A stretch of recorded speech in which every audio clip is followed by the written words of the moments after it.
Tumihingi po ng tulong na mapauwi na din po yung labi ng kanilang ina na isang OFW po sa Kuwait. Nabalitaan daw po nila nung March 2 na pumanaw daw po ito dahil sa heart attack. Magandang hapon po, Sir Lawrence, and muli po ang aming taus-pusong pakikiramay sa inyong pamilya. Magandang hapon din po, ma'am.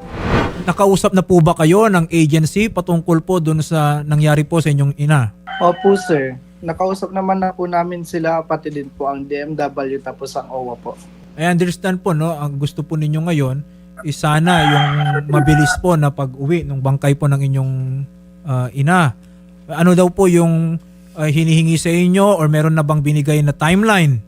Kapag nanghihingi po kami ng update, ang sinasabi po nila, hindi daw po sila makapagsabi daw po ng specific po na araw at oras or ng timeline po dahil daw po sa crisis na nangyayari doon po sa Kuwait. I think that's understandable naman given po na yung airspace ngayon dyan sa Middle East is heavily restricted dahil nga dito sa mga pangyayari. Ayaw din naman po natin na may iba pa pong mapahamak, no? Pero regardless, yung mga ibang requirements po ba na hinihingi na ibigay na po ninyo? Yes po.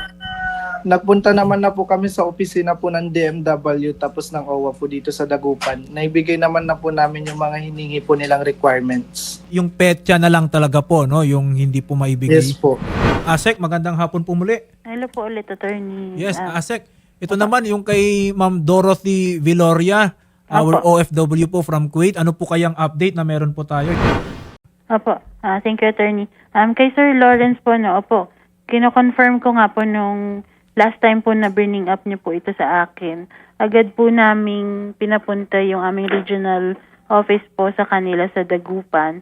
So, nakausap nga daw po yung family and natulungan na rin po sila para po dun sa pagkalap ng may mga requirements po kasi yan, attorney, di ba, yung letter of acceptance. Yes po. At saka oo. yung next of kin na tatanggap po kung kanino po ipapangalan yung remains. Prior to this call, attorney, I checked with our labor attaché in Kuwait and they confirmed po na they already received the document for the letter of acceptance sa remains ni ma'am, ano po. Kaya lang as mentioned po ni Sir Lawrence himself, sarado po ang airspace ng Kuwait. Hindi po tayo makakapagpalipad ng eroplano. Pero priority po natin na syempre po mauna po sanang maiuwi ang mga remains ng mga kababayan natin. Kasi kailangan na rin po silang makapiling ng kanilang mga Yes. pamilya. Kaya lang Sir Lawrence, pasensya na po sa inyong pamilya. Wala rin po kaming magawa sa ngayon. We are doing our best po na makahanap ng ibang paraan, no? Na makauwi po yung mga, aside from your mom po, yung iba pa po nating kababayan na gusto na ring umuwi.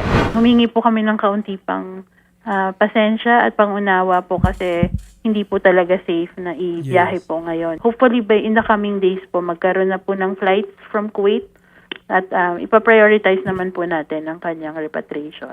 I understand po, Asek Regina Galias, no? At kay Sir Lawrence Brudo, yung nangyaring giyera kasi, Shari, unforeseen, beyond our control. At dahil nga dyan sa giyera na yan, hindi nagiging regular, no? Hindi nagiging ordinaryo yung mga flights po, no? Sir Lawrence, no? We understand, Yes po. opo, na yung pagdadalamhati po ng pamilya, gusto nyo na rin pong makita sana yung labi po ng inyong nanay. Opo, sir. Oh, pero intindihin lang din po natin, no, yung sitwasyon po diyan sa Middle East, napakahirap. Ang assurance na lang siguro natin is yung nabanggit ni Asek kanina that they are prioritizing. Okay, as soon as meron pong flight na manggagaling ng Kuwait, kung pinapayagan na po 'yan, yung labi po ng inyong ina priority po ang status, no, para in the earliest time possible makapiling na rin po ninyo. Opo. I-try natin na i-monitor po yung situation. Babalitaan na rin po namin kayo, Sir Lawrence. Sana kung magkaroon na po ng petsa, di at least, no, may ilulook forward na po tayo kaagad-agad. Yes po. Okay, sige po. Yung agency po ba, lagi rin namang nagre-reach out po sa inyo, nagbibigay ng updates? Opo, nagre-reach out naman po sila pero ayun na nga din po, hingin na lang din po ako ng pasensya sa kanila kung medyo nakukulitan na po sila sa amin sa paghingi po ng updates. Kasi gusto lang din po namin makapiling yung mama namin kahit sa huling hantungan po niya.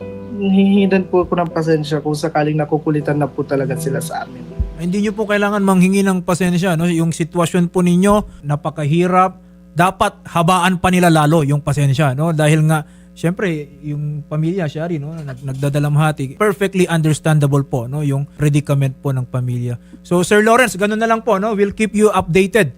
Kung meron na po tayong flights, may petsa na tayo sa pagbalik po ng inyong ina. Opo. Salamat po and muli po ang aming pong pakikiramay, sir.